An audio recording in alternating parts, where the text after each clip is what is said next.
All right. Hey, everyone. We're back for another deep dive, and you know what that means, right? UPSC aspirants, this one's for you. Absolutely. Today, we're tackling a topic that's practically guaranteed to show up in your mains, maybe even prelims. We're talking about India's newest wildlife conservation initiatives. Oh, and trust me, this is going to be way more interesting than reading a dry textbook chapter. We're digging into a recent Indian Express article breaking down how India is blending traditional knowledge with, get this, some really cool tech like AI to protect its incredible biodiversity. Yeah, and what's really exciting to see here is how India is moving beyond just protecting individual species. Right, it's bigger than that. These initiatives actually represent a broader shift towards a more holistic approach. Okay, I like where this is going. Holistic. Connecting conservation with things like community engagement, sustainable development, and like you said, even leveraging technology. So let's set the scene. Prime Minister Modi himself, right in the heart of Ghar National Park, chairing the 7th meeting of the National Board for Wildlife. This isn't just some photo op, is it? I mean, this signals a serious commitment from the very top. Oh, absolutely. High-level political will is key for driving any large-scale initiative. And when we're talking about conservation, having the Prime Minister championing these efforts, well, that sends a powerful message. It paves the way for action. Exactly. And one of the things that came out of this meeting, and this was cool, the first ever riverine dolphin estimation report, it pegged the total number of dolphins at, get this, 6,327. Wow. Across 28 rivers. That's a lot of dolphins. That's amazing. Uttar Pradesh, Bihar, West Bengal, and Assam seem to be the dolphin hotspots. Yeah. But what really struck me, and I love this, was PM Modi's suggestion of school trips to actually see these dolphins. I love that. It's a brilliant strategy. It goes beyond just raising awareness. It's about building a connection, especially for the younger generation, with these amazing creatures. Yeah. It's planting those seeds for responsible citizenship, encouraging them to become active participants in conservation. I love that. It's like they're saying, hey, this is your natural heritage. Go experience it, understand it, and then protect it. It makes conservation tangible, personal. Absolutely. And speaking of iconic species, the Asiatic lion population estimation is coming up in 2025. The article mentions a focus on the Bardo Wildlife Sanctuary. Bard is interesting. It shows us the potential for expanding the lion's range beyond Ghar. Which has been a success. Yeah, Ghars have been a remarkable success story, but relying on just a single habitat, that's risky. Yeah, you're putting all your eggs in one basket. Right. Establishing new populations is crucial for the species' long-term survival. And this is where it gets really cool. They're talking about using AI and digital documentation to replicate Ghur's success in Barda and maybe even other areas. It's like having a high-tech playbook for lion conservation. Exactly. It's not just about copying success, though. It's about amplifying it. Imagine using AI to analyze huge amounts of data, habitat suitability, prey availability, human activity patterns. We could use that to identify the ideal spots for these new populations. That's the power of technology in conservation. So we've got dolphins and lions thriving. What about cheetahs? Remember, they were declared extinct in India way back in 1952. But they're making a comeback. Yes, they are. The cheetah reintroduction program is expanding to Gandhisagar Sanctuary in Madhya Pradesh and the Bani grasslands in Gujarat. It's a bold move. It is. A real testament to India's commitment to restoring that ecological balance. This is huge. More cheetahs on the move means healthier ecosystems. I'm picturing these magnificent creatures sprinting across the Indian landscape once again. Well, don't forget, cheetahs are apex predators. Having them back can have this cascading effect on the entire ecosystem, regulating prey populations, maintaining biodiversity. It's a prime example of how reintroducing species can revitalize entire landscapes. But, and there's always a but, we can't forget about the challenges. Things like human-wildlife conflict. It's a tough issue, and the article points out some initiatives aimed at tackling it head-on. It's a complex issue for sure. The National Referral Center for Wildlife and the Center of Excellence at SACON, those are big steps. These institutions will focus on improving wildlife health management and giving rapid response teams the latest tools and techniques. And this is where the high-tech tools come in again. Oh, you bet. Think AI-powered surveillance systems that can spot animal movements near human settlements, early warning systems to alert communities about potential conflicts, even specialized training programs for those rapid response teams using virtual reality simulations. It's like bringing in a CSI team to the world of wildlife conservation. But instead of solving crimes, they're preventing conflicts and protecting both humans and animals. This stuff is straight out of a UPSC mains question, isn't it? Absolutely. This connects directly to topics like disaster management and the role of technology in governance. UPSC folks, take note. For those of you preparing for the UPSC, understanding how these initiatives blend technology, community engagement, and policy, that's crucial. It's all coming together. Dolphins, lions, cheetahs, and a whole lot of tech working to protect them. But what about other endangered species? Does the article mention anything about them? It does. The article highlights efforts to protect some of India's most vulnerable species. Okay, tell me more. What kind of initiatives are we talking about? Well, there's the Gharial Conservation Project, for one. Gharials are critically endangered crocodilians. They've been hit hard by habitat loss and degradation. Right. This project focuses on restoring habitats, captive breeding, and community education, all to help bring them back from the brink. Gharials are amazing. They look prehistoric. They do. And then there's the great Indian bustard. Yeah. Right. What are the threats they're facing? The great Indian bustard, it's a magnificent bird, but unfortunately it's also critically endangered. Habitat loss, fragmentation, and poaching are all pushing them towards extinction. Yeah, and there's the National Great Indian Bustard Conservation Action Plan. It's a multi-pronged effort to protect these birds. Involves habitat restoration, captive breeding programs, and community outreach to reduce threats. Yeah. To help ensure their survival. It's pretty amazing how India is tackling these conservation challenges head-on with targeted approaches for different species. And I noticed Prime Minister Modi is really pushing using technology. The article talks about remote sensing, AI, even machine learning. Yeah. And they're using them for everything, tracking wildlife, managing conflict, even spotting forest fires. That's right. Technology is really a game changer in this field. Imagine using satellite imagery to monitor deforestation in real time, or deploying drones, drones equipped with thermal cameras to catch poachers operating in the dark. It's like giving conservationists superpowers. But of course, we have to think about the ethical side of using all this tech, don't we? Absolutely. It's so important to make sure these tools are used responsibly. We can't let them infringe on the rights of local communities or, have unintended consequences. Right. Like the data collected through surveillance technologies. That has to be handled ethically, transparently. And communities, they need to be consulted, involved in the decision-making. That's a really important point. Technology should be helping, empowering conservation efforts, not creating more problems. Speaking of communities, the article highlights the role of local and indigenous people in protecting wildlife. And rightfully so. They're the ones living side by side with these animals. They have such a deep understanding of the ecosystem, the intricacies, Right. Their knowledge, their involvement. That's essential for long-term success. It's not just about top-down initiatives. It's about giving those local communities the power, the tools to be stewards of their own environment. And it was amazing to read that community reserves have increased like 6-fold in the past decade. That's huge. And it shows the power of participatory governance. When communities are actively involved in conservation, they have a real stake in its success.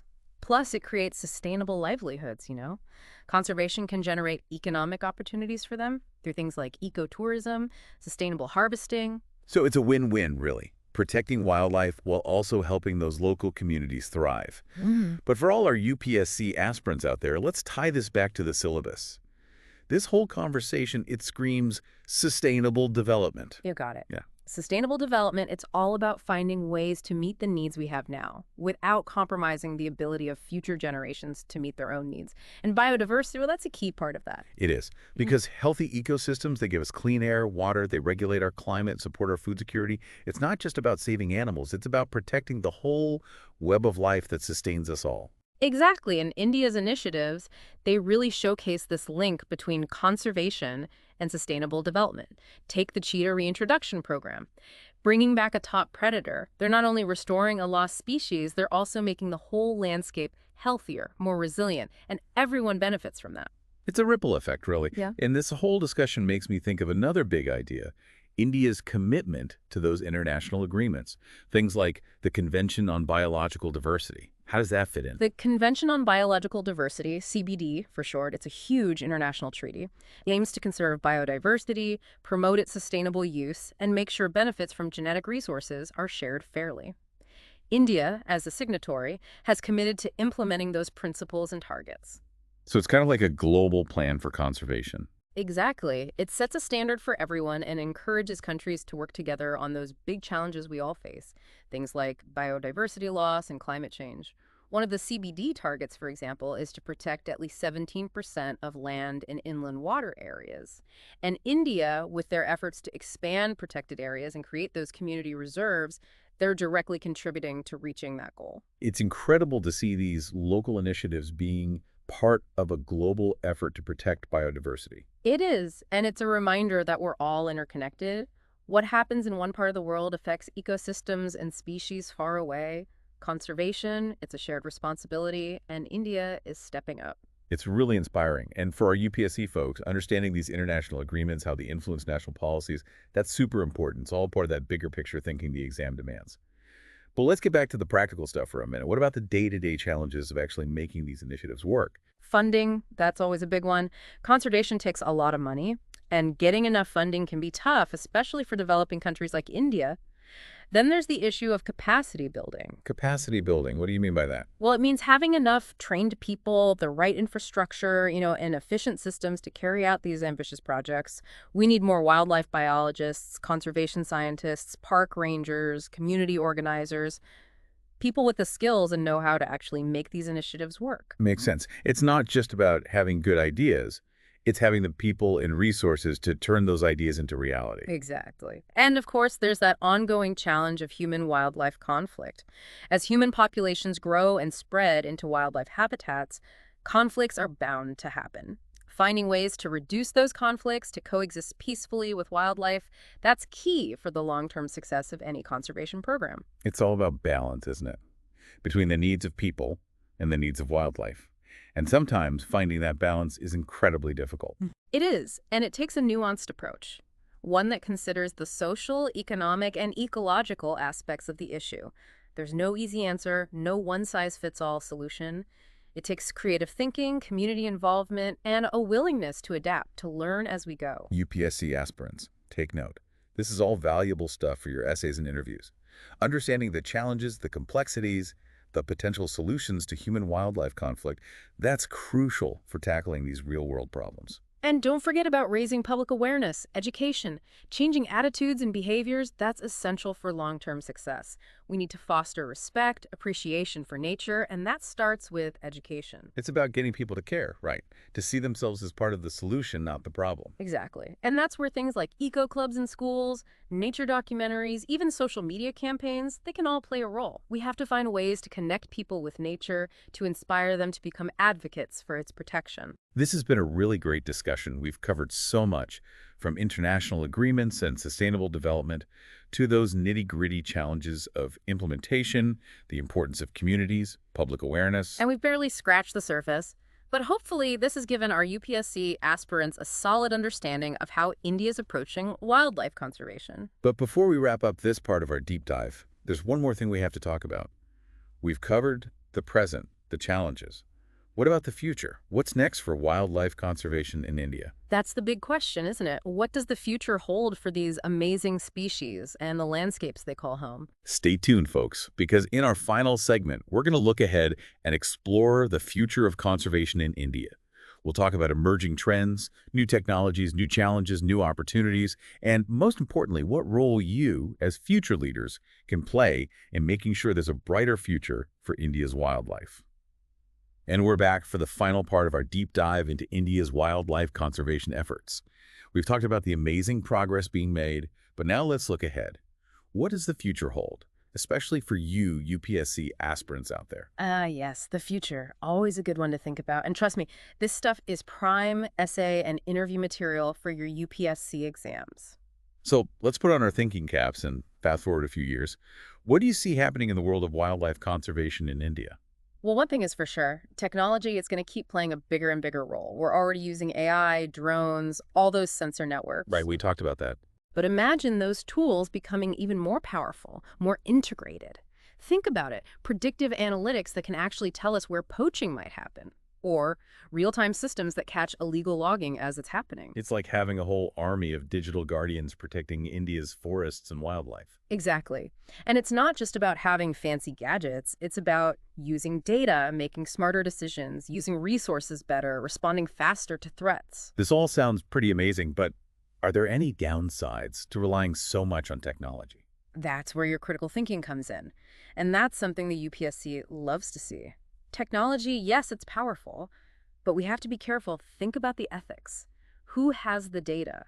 How are they using it? What about privacy, especially for communities living in those areas? Those are really good points. Technology is a tool. It should be empowering, not controlling or leaving people out. Absolutely. And as future policymakers, you'll be wrestling with these questions, finding ways to use technology for good while protecting people's rights and making sure everyone benefits.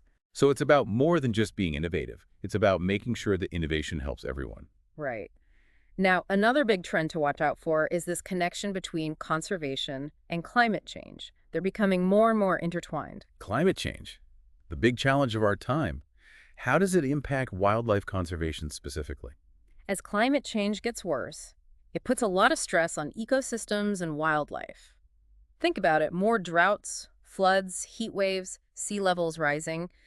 These changes can mess up migration patterns, shrink habitats, even cause some species to disappear altogether. That's a pretty scary thought. So our old ways of doing conservation, they might not be enough anymore. Exactly. We need what we call climate-resilient conservation strategies. Things like restoring damaged ecosystems that can actually help fight climate change by absorbing carbon. And at the same time, you're creating habitats that can handle these changes. So it's like finding solutions that help everyone, the planet, and the people living on it. Right. And UPSC folks, this is where your understanding of sustainable development, ecosystem services, and climate change mitigation, all that comes into play. It's not just about saving individual species anymore. It's about seeing the whole picture, how ecosystems, climate change, and human well-being are all connected. Absolutely. And this brings us to another interesting trend.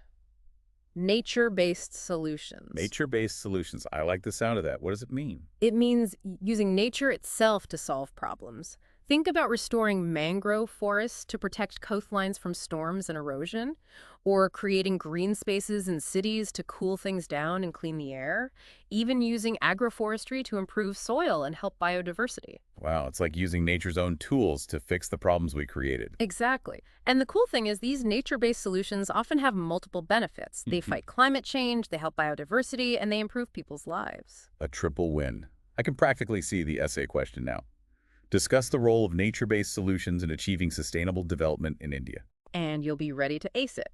Now, while there are definitely challenges ahead, there are also some really positive things happening. Okay, let's end on a hopeful note. What are some of the bright spots you see? Well, there's a growing awareness of conservation, especially among young people. They're the ones who will inherit this planet, and they're demanding action. That's great to hear. They're the future leaders, the ones who will shape how we approach conservation. And they're bringing new energy, new ideas, a real passion for making a difference. We're seeing youth movements for climate action, businesses focused on sustainable solutions, and more young people wanting careers in conservation and environmental science. It's inspiring to see this new generation stepping up. But what about our listeners, the UPSC aspirants of today? What can they do to get involved? The most important thing is knowledge. The UPSC exam is tough, and you need to know the material. But it's not just about memorizing facts, it's about understanding the issues, thinking critically, and analyzing information. So everyone, hit the books. But don't stop there. Look beyond the textbooks, volunteer with conservation groups, go to seminars, and stay updated on what's happening in the field. And once you pass that exam and become part of the system, remember what you've learned.